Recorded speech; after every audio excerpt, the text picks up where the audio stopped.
Hello everyone and welcome to this video on reasoning with uncertainty. In this video I'll be looking at the more advanced sections of reasoning with uncertainty. If you haven't seen already, there is another video going through the basics. This one will be looking at the trickier stuff, the more complicated stuff, as well as some practical applications of how we can use this. Starting off, let's begin with random variables. So in the previous video, I looked at events and how these can be used to describe multiple possible outcomes of some random action. Random variables, a bit misleadingly named, are in fact functions which will map elements of that probability space to a real number, or specifically the sample space. So they take elements of the sample space and map them to some label, usually a number, when you're talking about the simple things. For example, for this probability space describing the event of flipping a coin, the action of flipping a coin 2 times, we have a sample space which has our heads, heads, tails, heads, and tails, our 4 outcomes. So now, rather than having a immediately going into the probabilities, we instead first describe some random variable f. So this is our random variable. There we are. Now we see that our random variable given 2 heads gives value 1 on the return. For 2 tails, it gives 3. And for heads, tails, or tails, heads, it gives 2. Therefore, this function can either give the value 1, 2, or 3. What this means is that the event of landing 1 heads and 1 tails in some order is f equals 2. So this is how we denote one of these two happening. That is, the event of one of those two happening is f equals 2. This is how we denote events using random variables. Probabilities are broadly the same. However, of course, because these describe events, you have to use the sum of all possible things. So in this case, the probability, wrong color, the probability of, for example, f equals 1 is the probability of all things, all arguments you can give f, which will return value 1. In this case, that's only HH. So this is going to be the probability of HH, which is simply going to be, in this case, a quarter. The same applies for f equals 3, which is the event of TT. And the other half comes from the event of f equals 2, which is when we have 1 heads or 1 tails, and 1 tails.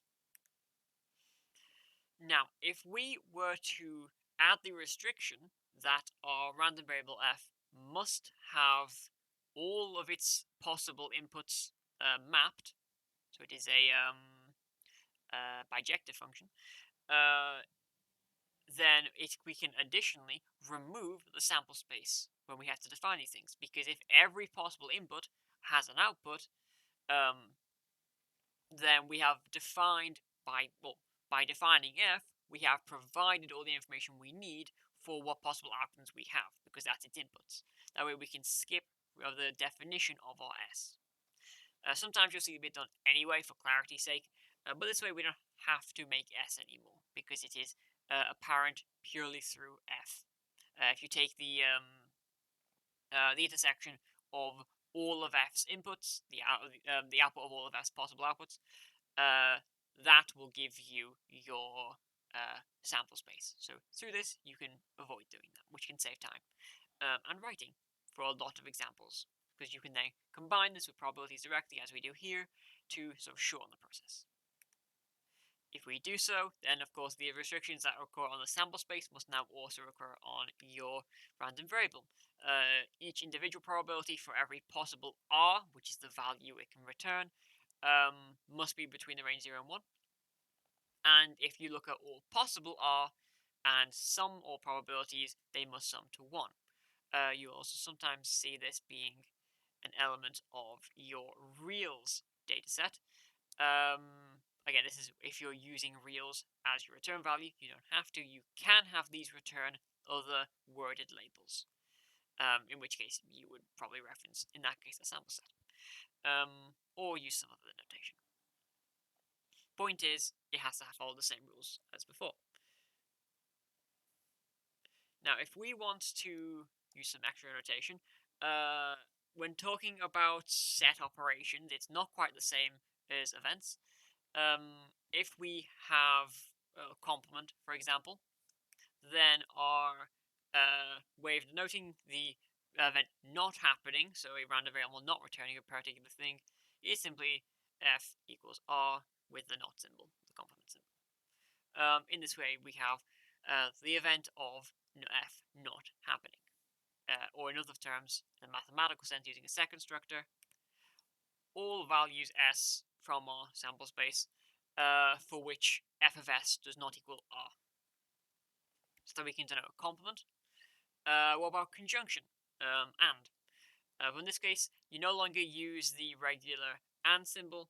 What you simply use instead is, if you have two random variables, f1 and f2, then if you have this be equal to r1, and you want to conjoin this with some other variable f2 taking r2, then you use a comma for reasons. I'm not entirely sure what those reasons are. Probably history, and just that's how things worked out to be. Or copying some other area of the maths which use it this way. Not quite certain, but this is how we do it. The comma is how you do conjunction. So it is equivalent to using your usual conjunction syntax. Disjunction does not use this. Disjunction is actually the same as normal. If you have your f1 equals to r1, this is just going to use your disjunction syntax, which is your upside down v, or your upside down u, or your regular large u, whichever syntax you use. And that is disjunction. So nothing changes there. And broadly, all of the other things stay the same. Conditional probabilities are written the same way as before, but instead of using e, you have some function f1 equaling its value. I'll give one example of that, but this all works. Product rule, conditional probability, they all are written the exact same way. So if we have this equation, we see it's the exact same as if we had written it the old way, and simply saying that the probability of a given b equals the probability of a and b, all divided by the probability of b. Same format, we're just swapping a's and b's with their respective random variables. Not much changed. And this again applies to all of the conditional equations. So as I mentioned before, sometimes we will use words to represent these values rather than numbers. So instead of f1 equals 2, it might be f1 equals yes or no. If you're saying a question of, is this thing happening? Now let's look at the dentist domain, which is a classic scenario. So a domain in probability is simply a thing we're modeling. So we are modeling the dentist domain, which is all information that we care about dentistry. So the idea is we have a patient going to the dentist, and we have various things that might happen, so we can explore this scenario. So we have three random variables. We have toothache, cavity, and catch. So toothache is whether or not they have a catch. So this can take the values 1 or 0. We also have cavity, as in do they have a cavity? And finally, we have a catch, which is when the dentist is inspecting their teeth, does their inspecting tool catch on any cavities or other such deformations? All of these can take the values 1 or 0. Meaning true or false in this case. So they do or don't have a toothache, they do or don't have a cavity, and they do or do not have a catch when they're doing the inspection. So from this domain, we might be interested in finding, for example, the probability of them having a cavity, which would be denoted as cavity equals 1, given that they do have toothache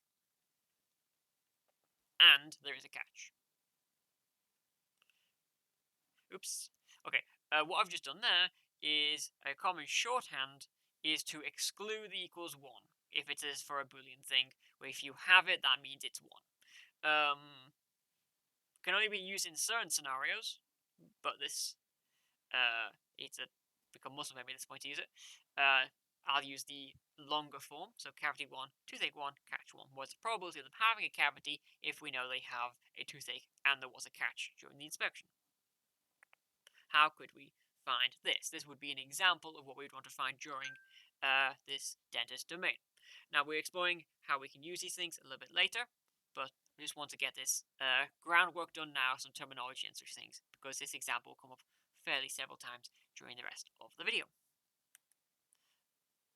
Apologies if this is very jittery. I had to go do a thing, so I'd forgotten where I was. Dentist domain. Okay, so introduce the dentist domain. There's another domain we want to cover, which is the weather domain, which again will be referenced a few times. So it's about weather. So the weather domain is all about the weather.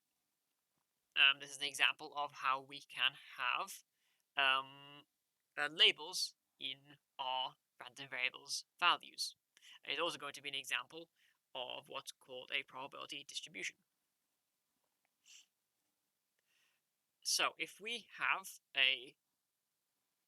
in this case, it's okay, as a showcase of how this can remove our sample space, we have a random variable weather, and it can take the value sunny, it can take the value rain, cloud, or snow. So we have the probability of the random variable weather being sunny, rainy, cloudy, or snowy. The values for these is going to be 0.7, 0.2, 0.08, and 0.02. So to this, we've satisfied the rules about random variables. They are all summing up to 1. None of them are outside the range 0 to 1. This is all good. But we see it's quite a long list. So while this does allow us to completely remove the sample space, we have to reference anything other than what we've written here. Sometimes it's better to instead have that external reference and be able to shorten this a lot, because there's a lot of repetition here. Like all of this, it's all repetition. The only thing that change is the value and what it's assigned. So what we do is we represent this using a vector. So we write this using what's called bold-faced P. So in font, it's just bold. When you're handwriting it, it's often written with a vertical line there. And this simply is a vector, or similar to a vector, a distribution, of all of the values weather can take, or weather can return. So this is the probabilities of weather. We see bold-faced P to show that this is not one value, this is a collection of values. And this is going to be equal to 0.7, 0.2, 0.08, 8, and 0.02. It's important here that, of course, these have a set order. So you need to have some reference, like a sample space, which tells you which of these, not so much a sample space, but something that references what the order is. But this is going to say sunny first, then rainy, then cloudy, then snowy. Without that, you don't know what these probabilities are in reference to. You don't know 0.7 is the probability of the weather being sunny, for example. So you need to have that, but if you do have that, you can shorten that entire thing on the left to what we have on the right, which is much easier to read and much easier to regularly write down. So now we have the two example domains we will be using a lot moving forward. Let us discuss a joint probability distribution. Personally, I would call this a conjunctive probability distribution, because that's what it is. This takes several, usually two for an example, probability distributions, and probability distribution. It takes multiple, random variables and their relative. Pardon me. Let's start that again. A joint probability distribution takes several random variables and their associated probability distributions and combines them by conjunctioning each of the relevant values together in a table, so that you have access to every single possible conjunction between those two random variables. Let us look at an example. So using our dentist domain, then we are going to have, for example, a table with 3 dimensions. We can write this simpler. So we have toothache, here. I'll do the first couple of these, then I'll jump forward. Equal to 1. We have toothache equal to 0. So this is the first section of the table. And of course, we have to have something on the left, so it's the cavity here. This is equal to 1. Cavity equal to 0. And now I'll jump ahead and do the catch section. As we see here, we now have a set of 3 columns. Three dimensions. You have your main columns, toothache, your rows, cavity, and then your sub columns, which have repeated twice. There's 1 catch equals 1 here, 1 catch equals 1 here, as well as catch equals 0, catch equals 0. So if we write in the values, then the conjunction of toothpaste equals 1, cavity equals 1, and catch equals 1 is 0.108. And then if we keep going on, we have a ton of values. Now I'll write those out and then explain some rules about how this is structured. With these values, we have a joint probability distribution which tells us all of the possible combinations. For example, if we want to know if you do have a toothache, you don't have a catch, and you don't have a cavity, then that would be do have a toothache, so this one, don't have a catch, so catch equals 0, and don't have a cavity, which gives us this value here. This is the probability of toothache equals 1, cavity equals 0, catch equals 0. Now, because this entire thing is based upon conjunctions, then if you wanted to find the probability of the scenario where all of them happen, where you are both have a toothache and don't have a toothache, and have a cavity and don't have a cavity, and have a catch and don't have a catch, or in other words, all of those things summed together, then you're going to have 1, because that's the scenario where everything happens. If everything happens on the probability distribution, you have a sum of 1. So that is the rule for these things. Additionally, if you have these, in this case, 3 random variables, and have them define the entire domain, then you have what's called a full joint probability distribution. It describes the full domain. If there was another part of dentistry, another random variable, which was filling or something, so maybe if you already had a filling that changed behavior of some of the others, or suggested new information, then this would not be a full joint probability distribution. However, if that didn't have an effect, and we didn't need that to mold the environment, then this would be a full probability distribution. Now, if we wanted to find, for example, the probability of toothache equals 1, and we don't care about the others, and we only have this table, how then can we find this value? Well, for this, it is simply, as before, the probability of all of them happening is the sum of the entire table. The probability of all but one of them happening in all cases is simply going to be the sum of everything in that particular column. So for this case, all you need is to sum these 4 values. Because we don't care if there's a catch or not, we don't care if there's a cavity or not, we only care that there is a toothache. So this would be equal to the values 0.108 plus 0.012 plus 0.016 and 0.064. Sum those together and you get the probability of toothache equals 1. If it was catch equals 1, then you have to sum these 4 with these 4. Same for catch equals 0, but for the column over. So that's how you do what's called marginalisation, is that process of finding a marginal probability, or in other words, removing it from the conjunction and instead just getting the full thing. Now, just as earlier we had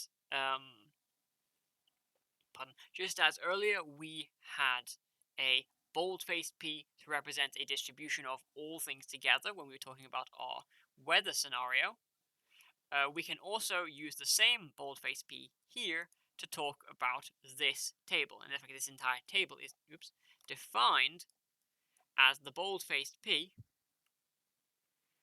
of our toothache,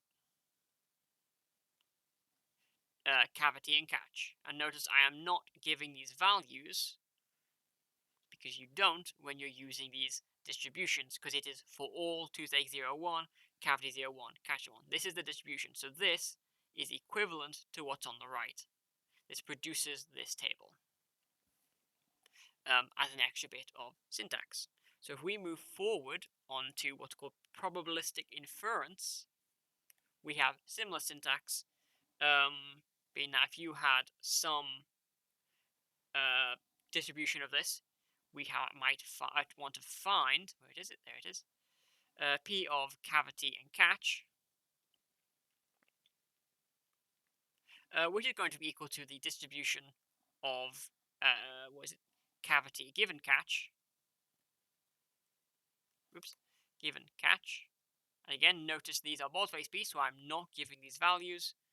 And again, multiply by the distribution, which is catch. So these are not single values, these are tables. Keep that in mind. So this is another situation. If you're trying to do inference, you can use this equation as a catch-all for many different values. However, the single version of this, where you're just trying to find one of them, is if you're trying to find, for example, the probability distribution of cavity given that toothache equals 1. In this case, this is again going to be a series of values. It's going to be a series of 2 values because we have defined toothache to be 1 where we have not defined cavity. So the unknown here is cavity's values, and cavity has 2 values, 1 or 0. So this is going to have one slot for 1, one slot for 0. The 2 values there are what we're going to get out of this. To find those, we're going to have to do the 2 calculations, which is cavity equals 1, given toothache is 1, and cavity 0, given toothache equals 1.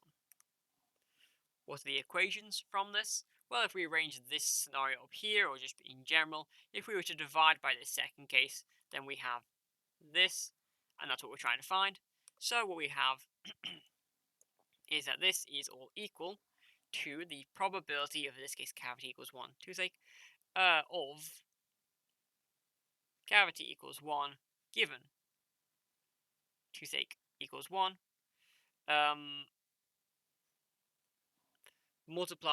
divided by the probability of toothache being 1. And the same applies for the cavity equals 0 case, but we just swap cavity equals 0 in the equation. So this tells us of what is the probability of having or not having a cavity if you have a toothache. So in this case, we're talking about symptoms. You have a symptom toothache, and you have a diagnosis cavity or not cavity, which can be found this way. Oh, in this case, however, because cavity has only 2 values, then the second is probably going to be the inverse of the first, but whatever. If we do this, then we can find these values directly from our table, because these are things we know already. I just realized I've made a typo, not a typo, a drawpo. Those are not givens, those should be conjunctions. Now we can find from this table, because these are all things the table stores. We have probability of cavity 1, toothache equals 1, let's find that. So we have toothache equals 1, so we're looking at this left thing, and cavity equals 1, so this thing, so we're going to sum up these 2 values. So it's 0.108 plus 0.12. Here we are. So this is going to be equal to 0.12 on top, divided by probability of toothache. We found that before, it's these values here. You sum those values, you get 0.2. And if you do that calculation, you get 0.6. So there's a 60% chance of you having a cavity if you have a toothache. And for the other case, we have cavity equals 0, toothache equals 1. So we're still looking at this left column, but now looking at the bottom 2 values, which gives us 0.016 and 0.064, which is 0.08 divided by 0.2, which is 0.4, which is a 4% chance of you not having a cavity. And again, notice they are complements of each other. Now, in this case, our 0.2 is common across both, and divisions are expensive. If this random variable cavity had a lot of potential values, that's a lot of divisions you would have to do, which we want to avoid. Again, computationally, divisions are expensive. You want to avoid computations as much as possible. So it's better to do one division. If you just find the probability of your truth equals 1, which is 0.2, and you say 1 over 0.2, this is going to give you what's called a normalization constant. Now, the symbol used here changes. Sometimes it's eta. Other times it's you use alpha. Both symbols use this is the normalization constant. I say constant. It's constant for this particular scenario where toothache equals 1. Of course, if toothache equals 0, it's different, and if it's not toothache but rather catch, then it's going to be different again. But for this scenario, and for all of these things, for cavity and toothache, it's going to be 0.2. Pardon, the reciprocal of 0.2. And the reason we take the reciprocal is by taking 1 divided by 0.2, you then put it back on the top. And it can just multiply by that value. If we look at this gives us 5. 1 divided by 0.2 is 5. And multiplying by 5 is the same as dividing by 0.2. So by multiplying by 5, we save ourselves some computation because it's quicker to multiply than to divide.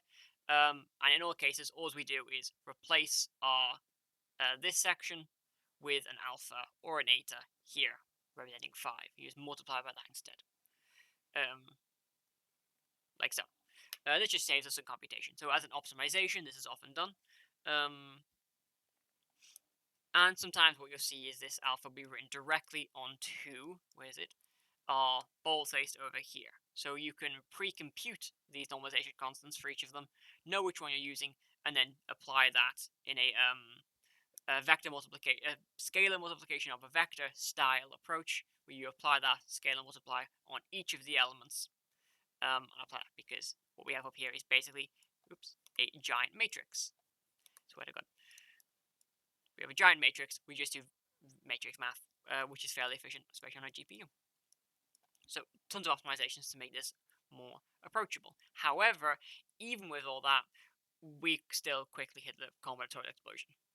We had 3 random variables, each only having 2 possible values, and we have 8 things in the table.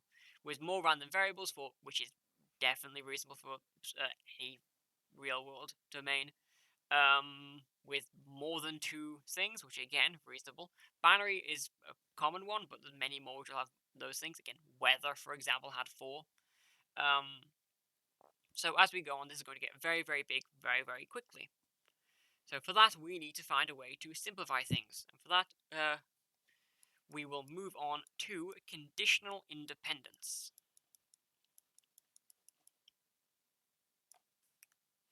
So if you remember, a random variable, or 2 random variables, are independent if their probability of their conjunction is equal to their probabilities multiplied together. If we have this scenario, then we are able to split tables up according to independence, separate tables, because separate independent variables will have no impact on their conjunctions. So what's the point of storing them together? If we have the distribution, toothache, catch, cavity, and weather, this is going to be our joint probability distribution. We can say weather probably doesn't have an effect on the other 3. It is independent. Making this table is going to give us 32 entries. Why 32? Well, if you have the 8 from these ones, and then each of those are going to have an extra 4 for the weather, that's 32. Remember, weather has 4 values, sunny, rainy, cloudy, snowy. This is going to give us 32 total entries. If we instead take advantage of their independence, which is to say the probability of it being sunny is equal to the probability of you having a toothache, not having a catch, and having a cavity. Or the same applies to all other combinations, therefore toothache, catch, and cavity. They have no effect whatsoever. Knowing those values has no effect on whether or not it's sunny on. Because of this, we can split that table up and say that the probability of that conjunction, if you take all of their conjunctions together, is the same as the probability of the weather being sunny, for example, or all these such values. You can turn this into a bold page thing here, and multiply this by the distribution of all of the other things. So we have your toothache, catch, and cavity. What this tells us now is we have two tables, one with 4 entries, one with 8 entries, for a total of 12 entries, which is much better than the 32 we had before. The issue, though, is that you don't often have true independence. We got it here because I shoehorned a random domain with another random domain, dentistry and weather. For any real-world example, you're not going to be doing that. You're going to be working with actual domains with many interconnecting parts, and you want to be able to reduce this as much as possible. So how can you store this together in some other way? Because you don't have true independence. What you instead use is conditional independence. You recognize that for two things which are usually dependent upon one another, are actually dependent upon some third party which links them together. And if you know that third party already exists, it breaks their connection. It makes them conditionally independent, conditioned upon the knowledge of that third thing. So here we have the probability of two random variables g and f they are not independent. However, if you know some third random variable h, or some third event h, this also works for events, then you can say this is equal to the probability of g given h to multiplied by the probability of f given h. It is similar to the independence equation, but a slight difference. In fact, it is conditionally independent, conditioned on h. It doesn't have to have only one h. You could have h1, h2. You could have h1, h5000, up to 5000. If some collection of exterior knowledge allows you to say that these things are conditionally independent, or if they become conditionally independent given some exterior knowledge, regardless of how large that exterior knowledge is, then they follow this equation here. You can also put the probability of g given f and h is the same as the probability of g given h. Because knowing f when you already know h has no effect whatsoever. H overrides, because it is in this case, source of their interaction in the first place. If we move back to our dental domain, it makes sense that if we say that catch and toothache are both conditionally independent on cavity. Makes sense, right? Having a toothache is dependent upon having a cavity.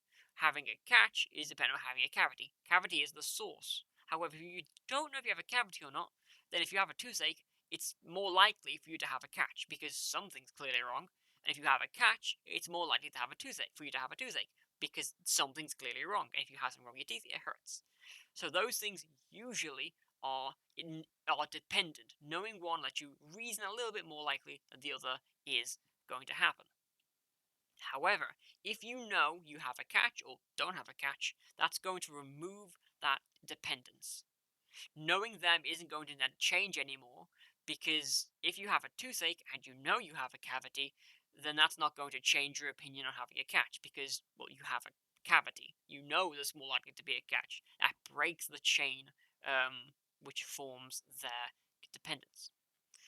We can draw this visually using what's called a belief network. So if we say we have a cavity, which is not conditionally dependent upon anything in this scenario, we have toothache, and we also have your catch. We draw it like so. So there's an arrow from cavity to toothache. This shows that there is that toothache given cavity is the scenario, and catch given cavity. So cavity is the source here. Because they are siblings in this case, if we look at this as a tree, they are sibling nodes. They come from the same parent cavity. We know that they are conditionally independent. This is the rule for these things. Now, applying what we had above to this scenario, we now know that the probability of toothache given cavity is the same as the probability of toothache given cavity and catch. Catch does not have an effect on toothache, and vice versa for catch given toothache and cavity. This also applies to their conjunctions as well, as we saw before. So now we can reduce down the size of our distribution to be smaller. We only need 3 distributions, each of fairly small size. One for probability of cavity, because that is dependent, that has to just be in its raw form, and one for the probability of toothache and cavity and catching cavity, because we have split the conjunction between toothache and catch. Having them in conjunction doesn't give us any information, just as before when looking at true independence, it didn't give us any more information. So now we can represent this distribution, there's my colour, of toothache, catch, and cavity as a distribution of toothache given cavity, the distribution of catch given cavity, and the distribution of cavity. Each of these being fairly small. Now remember, if we have, for one scenario, for example, cavity, if cavity is true, then we also know by definition the probability of cavity being false, because we can just negate it. 1 minus that gives us the other. So for that reason, we only have to store one of cavity's probabilities, because we can get the other by negating it.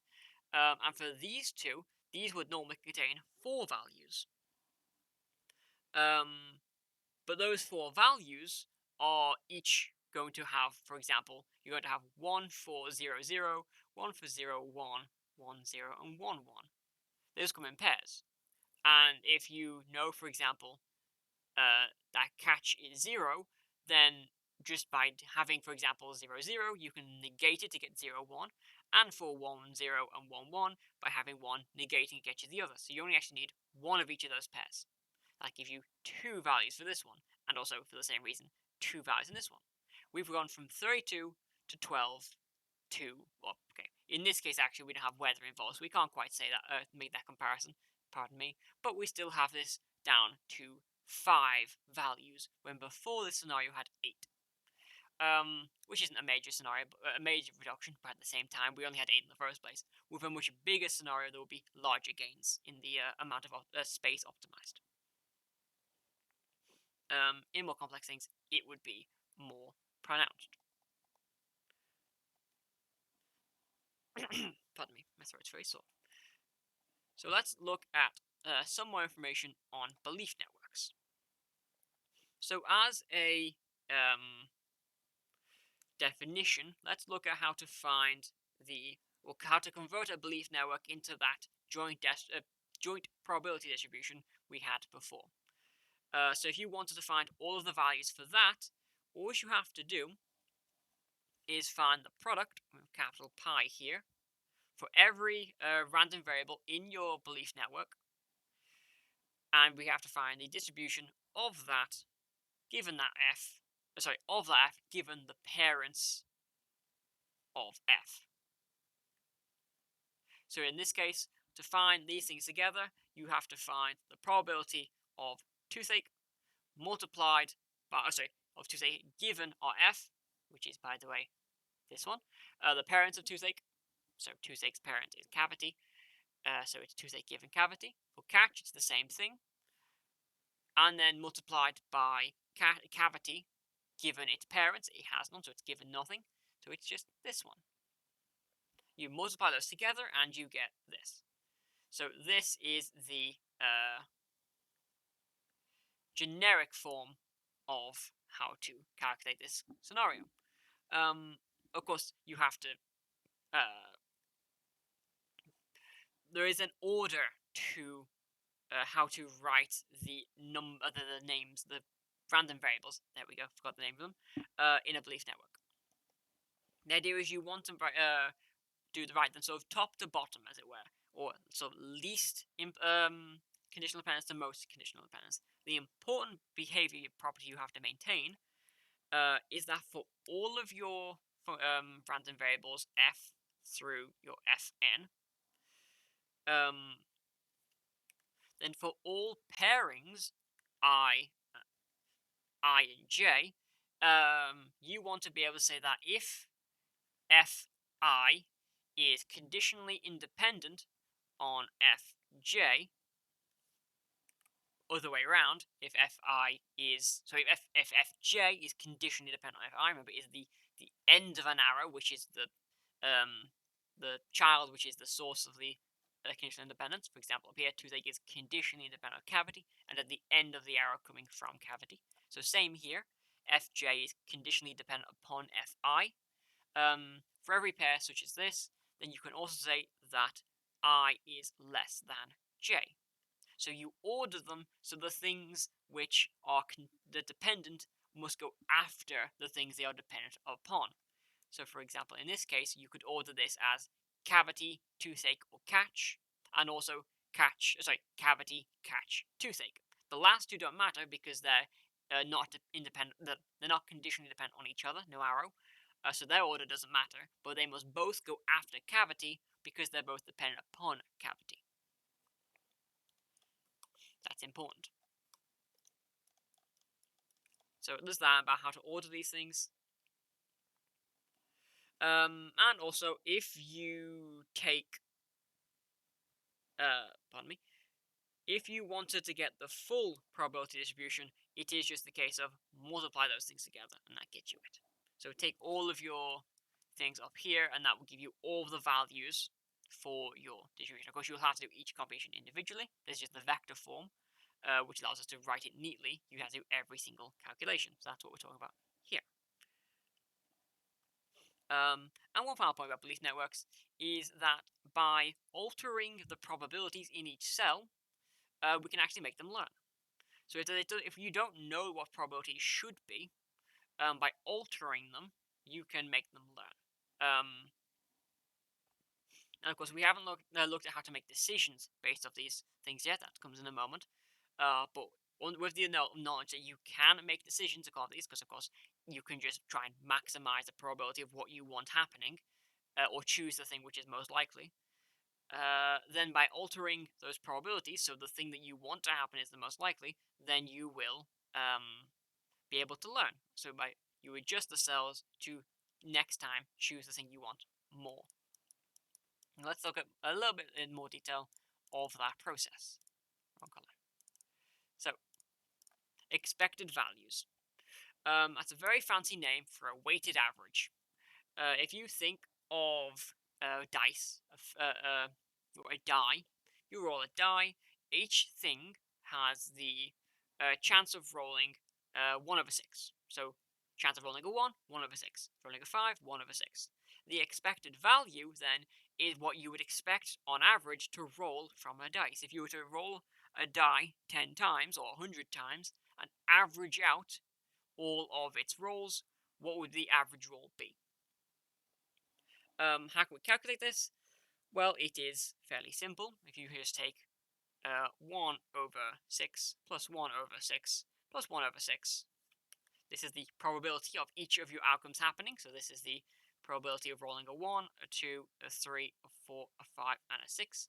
You find all of that, and you sum them together, and you divide by the number of them, which is 6. And if you were to do this, oh, actually, pardon me, you'd actually, if you were to do, if you were to do your 1 plus 2 plus 3 plus 4 5 plus 6 divided by this, wrong color, divided by 6, this is going to give you 3.5. And in the back in the pink, if we do this scenario, we're only going to get 6. This isn't quite right. We still need to open one because we need to combine them. It should actually be, there we go, 2 over 6, because it's 2 multiplied by 1 over 6. So 2 will be rolled a sixth of the time. 1 will be rolled a sixth of the time. And if it's 2 multiplied by 1 over 6, it becomes 2 over 6. 3 multiplied a sixth of the time, rolling a sixth of the time becomes 3 over 6, 4 over 6, 5 over 6, and 6 over 6. If you do this, you get, again, 3.5, or 7 over 2. So this is, in this case, the average roll, the expected value of rolling a dice. All's expected value is generic, making this into a more generic form so it works even for non-uniform distributions. The generic form of that, by the way, is the sum over all x of valid things, which is x multiplied by the probability of your random function equaling x. Let's do this again. Okay, and this, by the way, the syntax for expectation is big capital E with square brackets of the random variable you are looking. So this is the expectation of x. Of f, rather. Expectation of f. So let's have an example again using that dice roll using this. So again, our x's are going to be 1, 2, 3, 4, 5, 6. So it is x equals 1, so it's just 1. I can just see the other color. 1 multiplied by the probability of f equaling 1. Probability of you rolling a 1 from a die is 1 over 6. So there's 1 multiplied by 1 over 6. And now you sum it with 2 multiplied by 1 over 6. Multiplied by 3 multiplied by 1 over 6. And you can see here, when we do the entire thing, that you get the same as before.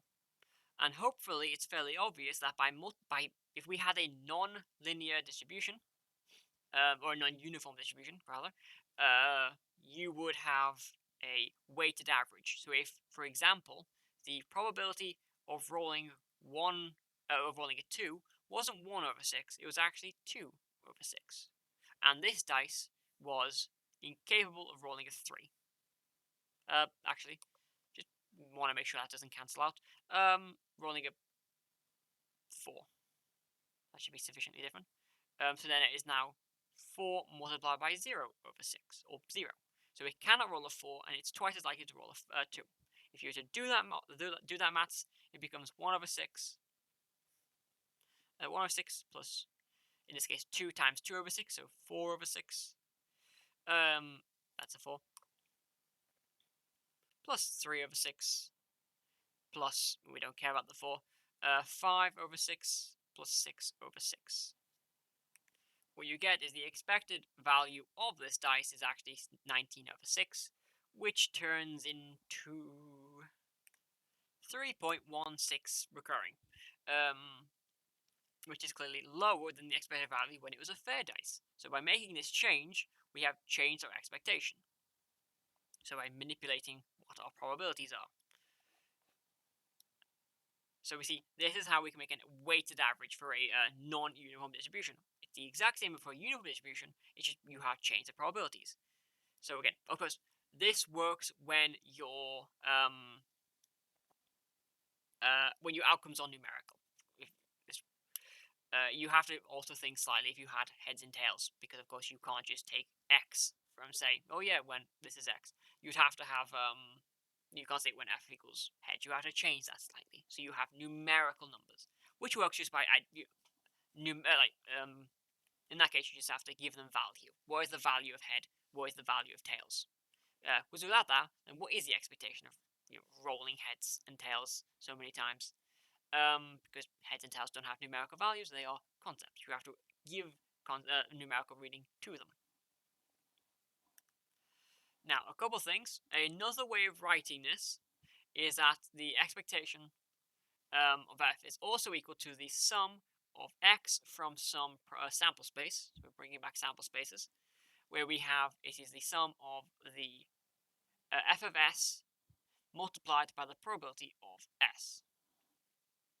S. X. I meant x.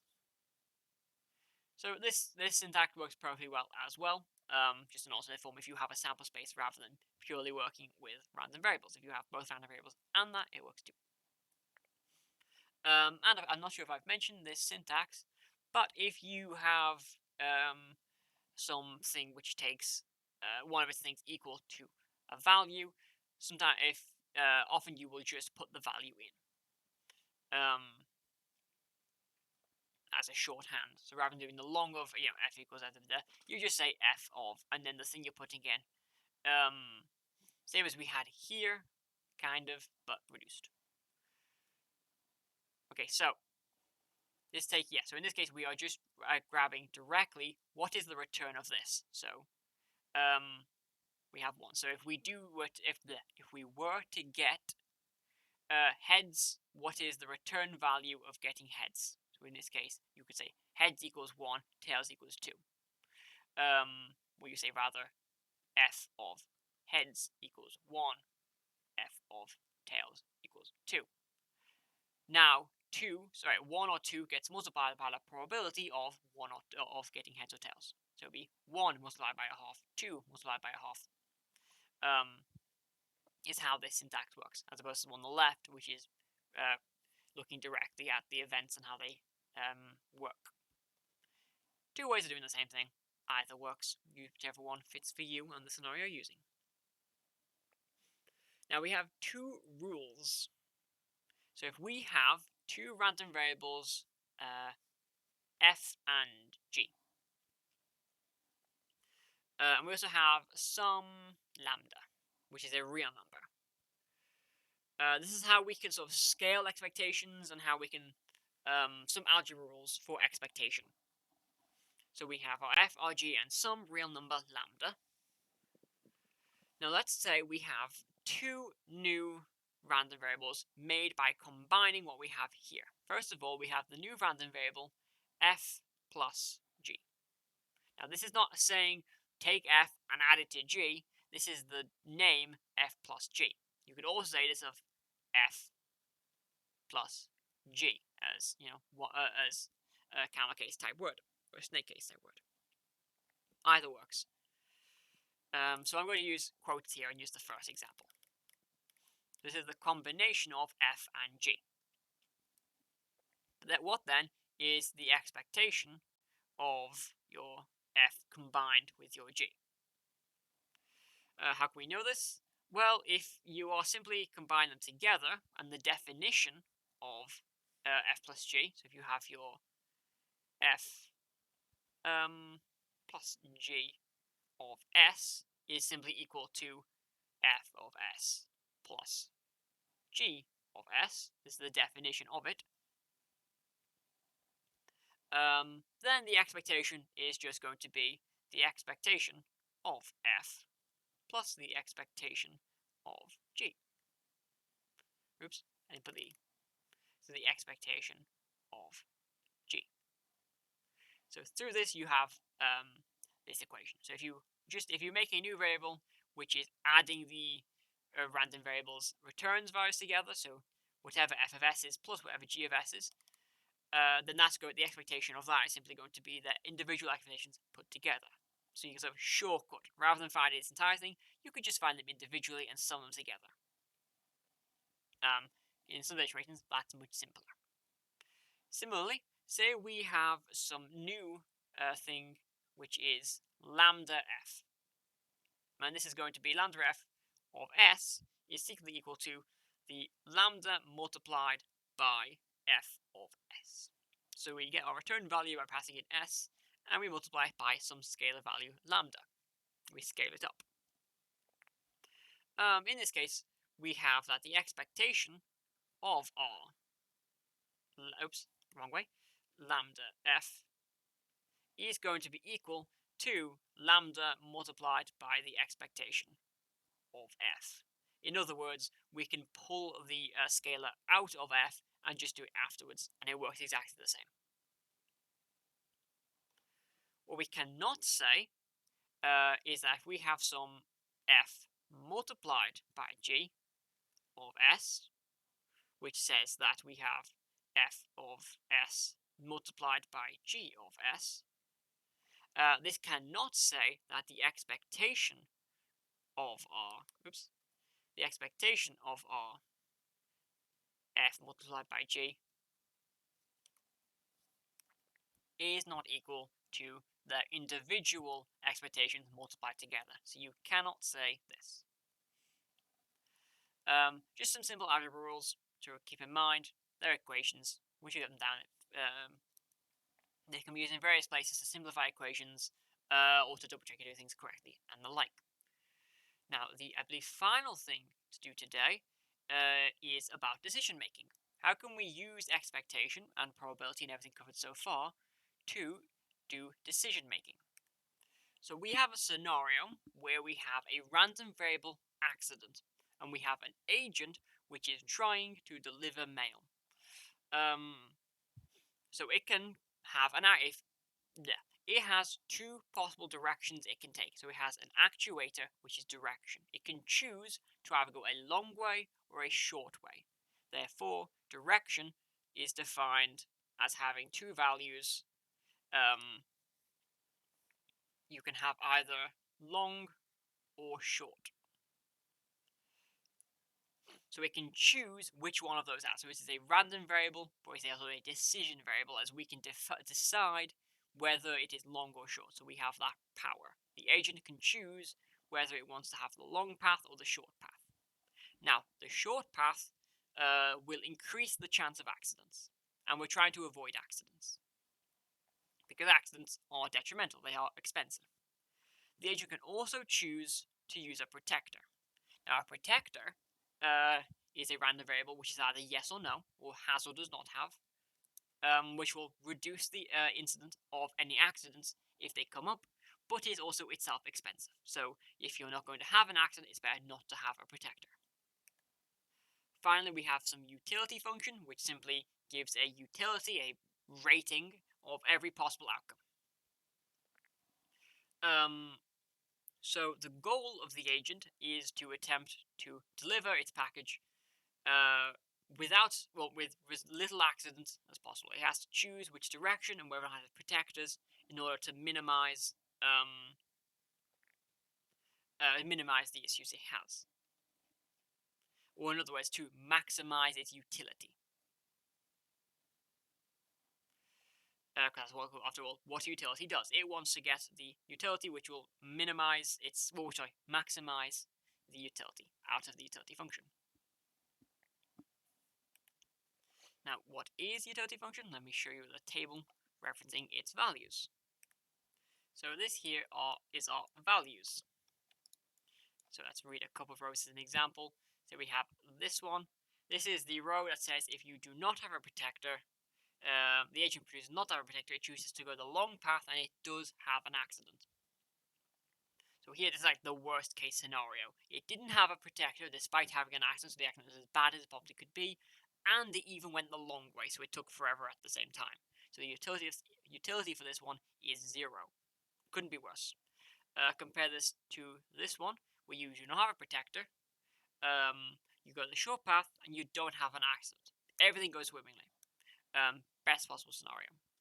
Some other standouts, for example, might be the third one, where you don't have a protector, you go the long way, but you don't have an accident. So it's 80. Pretty good, but not amazing, compared to what you could be getting with your 100 or even 95 for getting protector, going the short way, but not having an accident. So the aim of the agent is to choose which of these gives the best scenario. However, notice there's no probability in here. This doesn't deal with probability. That's the agent's job. This is just if you go down the protector, if you choose to have a protector in direction, then what is, and a certain scenario of accident happens, what's your utility? The agent has to figure out the probability of accidents happening or not happening for each of those, and figure out the expected value. Because if it can find the expected value for each of those combinations of accident happening or not happening, then it will be able to figure out which one has the highest expected utility. Because, for example, sure, you might be able to get 100 from going for the short direction without a protector, if it doesn't happen. But if it's a 70% chance of an accident happening when you don't have a protector, and you go the short direction, then that's not going to be very good, because your expected value is going to be much closer to 3 than it is to 100. So that's the type of problem the agent's trying to solve here. So of course we need those probabilities, so let me write them down. We have a probability distribution, so it is boldface P of accident given a direction. So what is the probability of being in an accident given you go a certain direction? Because of course the long path is safer than the short path. In this case, we have. So here we have our table containing two marginal probabilities, each one summing to 1. And this is not a JPT with everything being conjunctive. It is simply just showing how they are interacting with your given symbol. So you have your 0.8, 0.2 for your short, and your 0.99 and your 0.01 for your long. So it is very, very likely to not have an accent if you go the long way, but still fairly likely to not have an accent if you go the short way. So those are the values we are dealing with. Our probabilities. So now we are trying to maximize our expected utility. The goal then is just to go through each of our possible combinations and figure out what our expectation is. Let's have a look at an example. So we are looking at the scenario where the agent chooses to use a protector and go the short path. This is one of our scenarios. In total, there should be 4 of these for each of the 0, 1 for protector, short, long for direction, 4 scenarios. Because remember, these are the only things the agent can control. It cannot control whether there is an accent, only adjust the probability of it. So we're now trying to find the expected utility of this. How do we do this? We have to look at the utility of this row and then multiply it by the probability of this combination happening. So we look protector, 1, direction, short. Let's look at this. The probability of protection, 1, direction, short, protecting 1, direction, short is 95. So it's 95, 35. So if we have an accident, then it's going to be 35 multiplied by the probability of accidents happening. I'm just going to write accidents as a shorthand, given that we went the short way.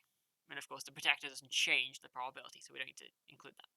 And it is a 95 if we have the probability of an accident not occurring, given we went the short path. Let's do this. The probability of accident given short is accident 1, short 0 is 0.2. So it's 35 multiplied, 35 multiplied by 0.2. For our second case, it is 95 times 0.8, because that's the probability. And of course, this is expectation. We have to add them together. So it's going to be the sum of those things. So it's going to be the sum of 35 multiplied by 0.2 plus 95 multiplied by 0.8. And what you end up getting is 83. So the expectation of choosing a protector and going for the short direction is 83. We now repeat this process for the other situations. And spoiler, I'm not going to do that. But the outcome is that 83 wins. The runner-up is for going the short way without a protector with 80.6, followed by not doing a protector, going the long path, which is 79.2, and then finally getting a protector and going the long path obviously is in last with 74.55. So the agent would decide to use 83. And again, if this wanted to learn, it could adjust its utility or adjust the probabilities if they were incorrect. It could just both of them, really. If the probabilities were unknown and it was trying to figure out what the probabilities were, as its experience grows, as it tried this over and over and over again, it could figure out how often these occur along each path and adjust its probabilities accordingly. That's one way it could learn. And the second way is if it adjusts its utility function, which is the traditional method. Because by adjusting its utility method and changing how much it values certain scenarios, it can learn to better get to our goal. So both are approaches to learning, both can be used, and this is how they could be done. That's it for this video. Thank you very much for watching.